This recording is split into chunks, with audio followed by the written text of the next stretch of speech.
ओम नमः शिवाय। शिवजी सदा सहाय। ओम नमः शिवाय। गुरुजी सदा सहाय। उमा संहिता का अध्याय 12।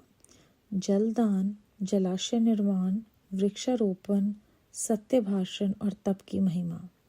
सनत कुमार जी कहते हैं, व्यास जी, जलदान सबसे श्रेष्ठ है।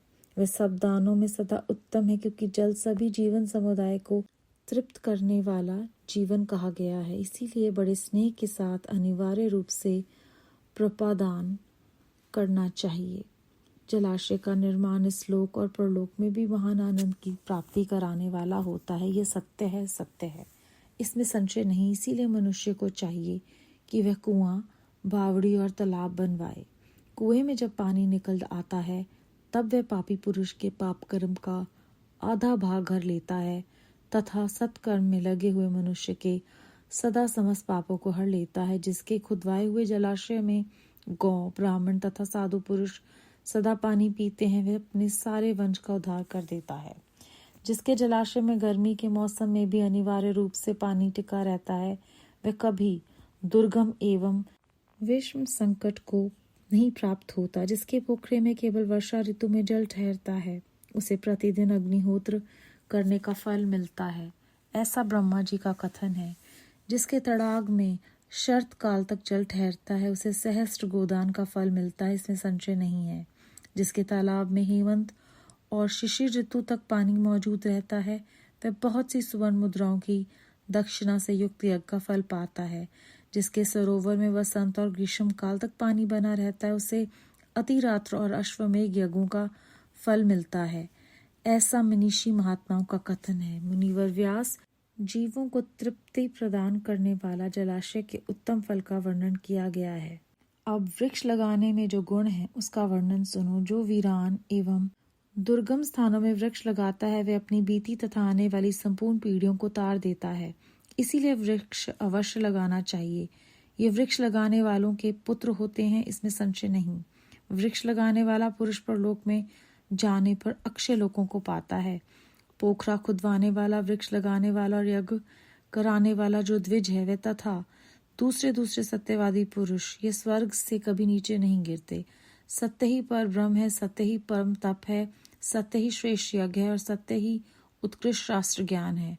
सोए पुरुषों में सत्य ही जागता है, सत्य ही परम पद है, सत्य से ही पृथ्वी टिकी हुई और सत्य से ही सब कुछ प्रतिष्ठित है। तप, यज्ञ, पुण्य, देवता, ऋषि और पितरों का पूजन, जल और विद्या, ये सब सत्य पर ही अवलंबित हैं। उस सबका आधार सत्य ही है। सत्य ही यज्ञ, तप, दान, मंत्र, सरस्वती देवी तथा ब्रह्मचर्य है। ओंकार भी सत्य रूप ही है। सत्य से ही वायु चलती है, सत्य से ही सूरज तपता है, सत्य से ही आग जलाती है और सत्य से ही स्वर्ग टिका हुआ है। लोक में संपूर्ण वेदों का पालन तथा संपूर्ण तीर्थों का स्नान केवल सत्य से सुलभ हो जाता है। सत्य से ही सब कुछ प्राप्त होता है, इसमें संशय नहीं है।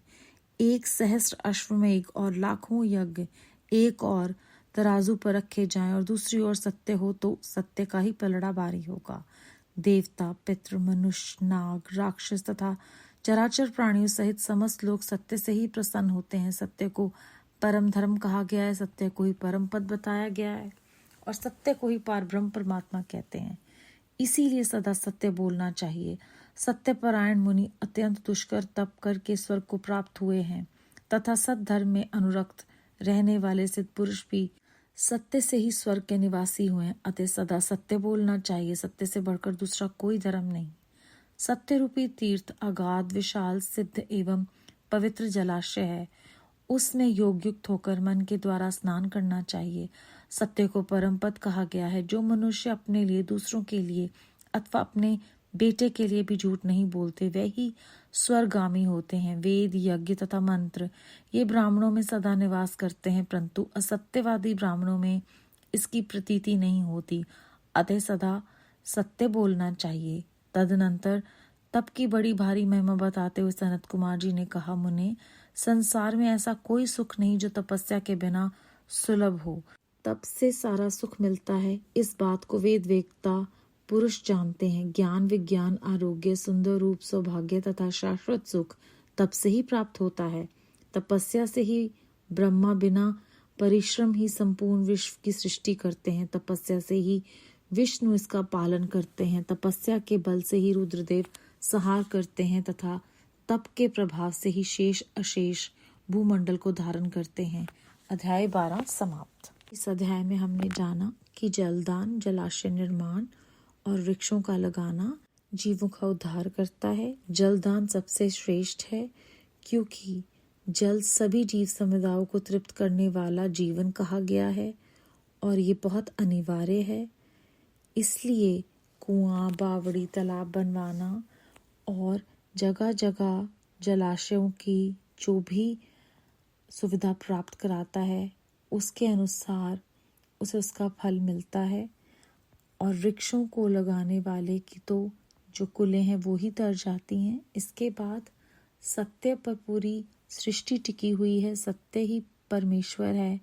सत्य ही जो है वो तप, यज्ञ, पुण्य, देवता, ऋषि और पितरों का पूजन है और सत्य ही सब कुछ का आधार है। ये भी हमें इस अध्याय में बारंबार समझाया गया है।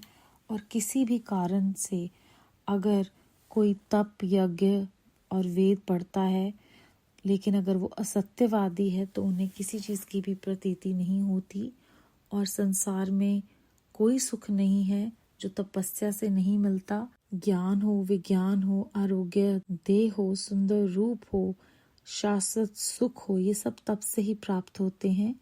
बिना परिश्रम के ही ब्रह्मा जी जो है वो सृष्टि की रचना करते हैं। विष्णु जी इसका पालन करते हैं, रुद्र संहार करते हैं। तो पूरे जो भूमंडल है उसका जो आधार है वो तप है। इस आध्यात्मिक यात्रा में हमारा मार्गदर्शन करने के लिए बेअंत शुक्राना गुरु जी महाराज। ओम नमः शिवाय। शिव जी सदा सहाय। ओम नमः शिवाय। गुरु जी सदा सहाय।